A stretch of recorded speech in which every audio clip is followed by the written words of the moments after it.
দিদি, এই মাসিমণিটা বুঝি খুব বড় লোক, তাই না রে? হ্যাঁ রে, ভীষণ বড় লোক।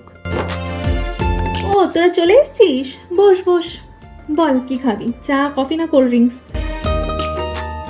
এই নে, স্ন্যাক্সও চলে এসছে, বাচ্চারা নিয়ে নাও। শোন মিনু, একটা কথা বলি, অরিন্দম ওই অফিসে চাকরি করে কয় পয়সাই বা ইনকাম করে? ওই করে কি সংসার ঠিকঠাক করে চলে বলতো? এরপর তো আবার মেয়েদের ভবিষ্যৎও রয়েছে, সেই নিয়েও তো ভাবতে হবে। না রে দিদি, তেমন কোনো অসুবিধার মধ্যে আমরা নেই রে, ও আমাদের বেশ ভালোই রেখেছে। হ্যাঁ, কেমন রেখেছে তা তো দেখতেই পাচ্ছি। থাকিস তো ওই একটা কম দামি ফ্ল্যাটে, কোন মুখে বলিস যে ভালো আছিস? আজকে আমাকে দেখ, তোর জামাইবাবু টাকা পয়সা সোনা গয়নায় ভরিয়ে রেখেছে, কি নেই আমার কাছে। শুভম, তুমি আজকেও ড্রিঙ্ক করে এসছো? এই লোকটা আর আমাকে শান্তি দেবে না। কিছু মনে করিস না মিনু, তোর জামাইবাবু যে কি করে না।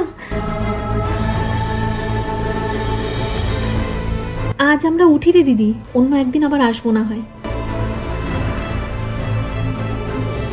আর শোন দিদি, আমাদের হয়তো 2 টাকা কম থাকতে পারে, কিন্তু আমরা না অনেক শান্তিতে আছি রে। চলি দিদি।